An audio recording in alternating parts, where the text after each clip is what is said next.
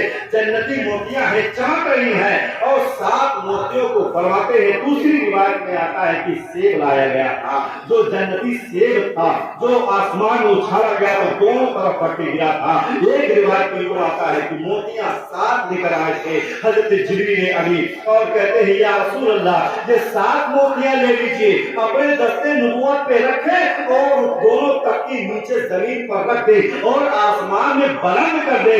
جن کے تختی کے اوپر زیادہ موتی گرے گی ان کو مانا جائے گا کہ یہ کامیاب ہے, جن کے طرف کم موتیاں ہوگی مانا جائے گا کہ ان کی تحریر کم اچھی ہے.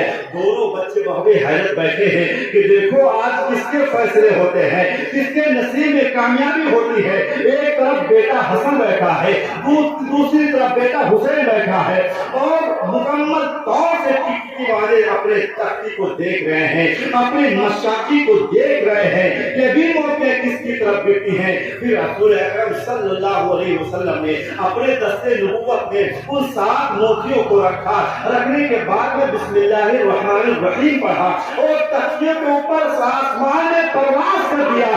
پرواز کرنا تھا, 3 موتیاں ایک طرف گر گئی, 3 موتیاں ایک طرف گر گئی. اب 7واں موتی جو ایک بیچ میں پھنس گیا اور وہ رک گیا, اللہ کی بارگاہ میں فریاد کرتا ہے اے میرے مولا یہ فیصلہ کرنا میرے حق میں آیا ہے, اب میں تیری بارگاہ میں التجا پیش کرتی ہوں کہ مجھے 2 ٹکڑوں میں بانٹ دے. میرا ایک ٹکڑا امام حسن کی تختی پر ڈال دے اور دوسرا ٹکڑا حسین کی تختی پہ ڈال دے. اس کی عرض اپنے قبول فرما لی اور فضا میں رکا ہوا موتی 2 ٹکڑوں میں پھٹ جاتا ہے. ایک ٹکڑا حسین کے تختی پہ گرتا ہے, دوسرا ٹکڑا حسن کے تختی پہ گرتا ہے اور یہ فیصلہ ہو جاتا ہے اے حسن جتنی خوبصورت تحریر تمہاری ہے اتنی خوبصورت تحریر حسین کی ہے.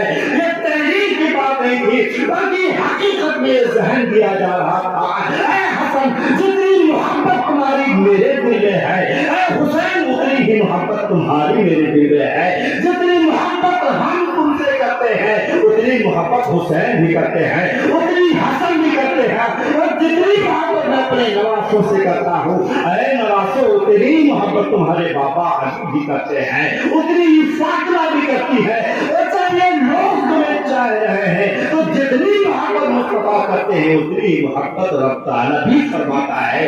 اسی لیے فرماتے ہیں کہ حسین مجھ سے ہے, میں حسین سے ہوں. جس نے حسین کو تکلیف پہنچائی گویا کہ اس نے مجھ کو تکلیف پہنچائی, جس نے مجھ کو تکلیف پہنچائی اس نے رب کو تکلیف پہنچائی اور پھر جس نے رب کو تکلیف پہنچائی اس کا ٹھکانہ جہنم ہے. خوب بھی سیر چمن پھول چنے شاد رہے, باغ باغ جاتا ہوں میں گلشن دل آباد رہے. وآخر دعوانا الحمدللہ رب العالمین. السلام علیکم. رب کی بارگاہ میں دعا ہے کہ اگر لفظ صاحب جسانی زبان غلطی ہو گئی ہو, اتنے بیٹھنے میں بے ادبی ہو گئی ہو, اللہ تعالیٰ معاف فرمائے اور ہماری اس مجلس کو قبول فرمائے. خدا حافظ. آپ حضرات کھڑے ہو کی مقدس زندگی ساتھ ساتھ چل رہی ہے. امام حسین دھیرے دھیرے بڑے ہو رہے ہیں, دھیرے دھیرے بڑے ہو رہے ہیں.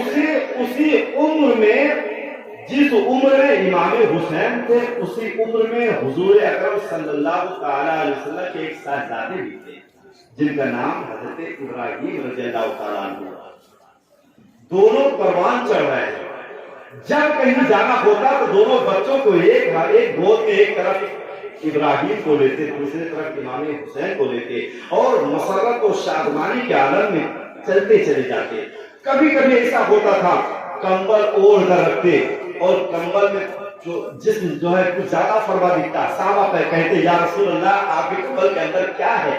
اللہ کے رسول مسکراتے اور کمبل کو کھولتے تو دونوں صاحبزادے اندر سے جھانکتے ہوئے نظر آتے تھے. سبحان اللہ, کیا خوبصورت تھا سما ہوتا تھا. اور کون ایسا شخص جو اپنے بچوں سے پیار نہیں کرتا ہے؟ سب پیار کرتے ہیں, سب والہانہ عقیدت و محبت اپنی جان نثار کر دیتے ہیں. مگر ایک تاریخی جملہ میں کہہ رہا ہوں, جو مصطفیٰ نے اپنے نوازوں سے اپنے بیٹوں سے محبت کی ہے, دنیا کی کوئی ہستی, کائنات کی کوئی ایسی ہستی ایسی محبت نہیں کر سکتی.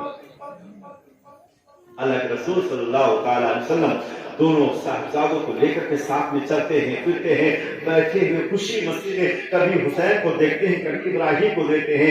ایک بار کا واقعہ یوں ہوا کہ اللہ کے رسول صلی اللہ تعالی علیہ وسلم مسجد نبوی کے باہر ہیں, امام حسین کو یعنی بیٹی فاطمہ کے دتے جگر نور عین حسین کو لے کر کے اور حضرت ابراہیم کو لے کر کے مسجد نبوی کے باہر بیٹھے ہیں. دونوں بچے کھیل رہے ہیں اور بڑی مسرت و شادمانی میں ہے. کبھی حسین کے گلے کو چومتے ہیں, کہتے سبحان اللہ, کبھی حسین کے گلے کو چومتے ہیں, کبھی ہونٹ کو بوسہ دیتے ہیں, کبھی پیشانی کو چومتے ہیں, کبھی سینے سے بھیجتے ہیں. اس کو چھوڑتے جی نہیں بھرتا, اپنے بیٹے ابراہیم کو اٹھا لیتے ہیں, سینے سے لگاتے ہیں, چومتے ہیں, پیار کرتے ہیں, محبت کرتے ہیں.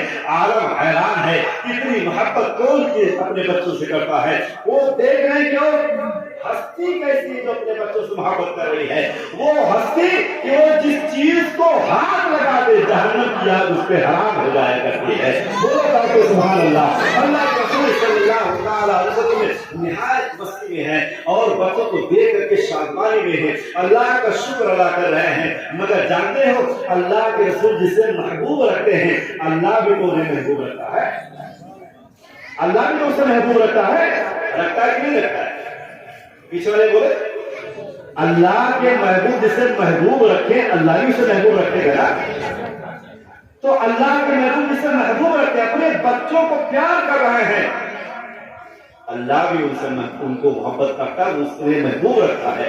اتنے میں جبریل امین کا نزول ہوتا ہے, آتے ہیں. مگر جو اکثر آیا کرتے تھے, جو چہرے پہ شادمانی ہوا کرتی تھی, جو خوشی اور مسرت جھلک رہی تھی, مگر آج وہ مسرت غائب ہے. چہرے پر حسن و ملال کے آثار ہیں اور ایک عجیب سا قرب ہے ان کے چہرے پر جسے میرے آقا نے بخوبی بھانپ لیا. وہ تو دل کے حالات سے آگاہی کر لیتے ہیں, جبریل کے چہرے کو دیکھ کر اندازہ کیسے نہ لگا لیتے. آخرکار پوچھ پڑتے ہیں, اے جبریل آج جب بھی کبھی آتے تھے تو کچھ نہ کچھ فرمان لایا کرتے تھے, آج سلام کر کے خاموش کیوں ہو کر کے بیٹھ گئے ہو؟ اتنا کہنا تھا. جبریل ہمیں کہتے ہیں یا رسول اللہ بات دراصل یہ ہے, اتنا کہہ کر پھر گمگین ہو جاتے ہیں اور پھر خاموش بیٹھ جاتے ہیں. خاموشی کا انداز ایسا ہے کہ دیکھنے کے بعد میرے آقا صلی اللہ تعالی علیہ وسلم ان کو ڈھانس بٹھایا اور کہا جبریل جو حکم رب کا لے کر گیا ہے اسے سناؤ, کوئی کوتاہی نہ کرو.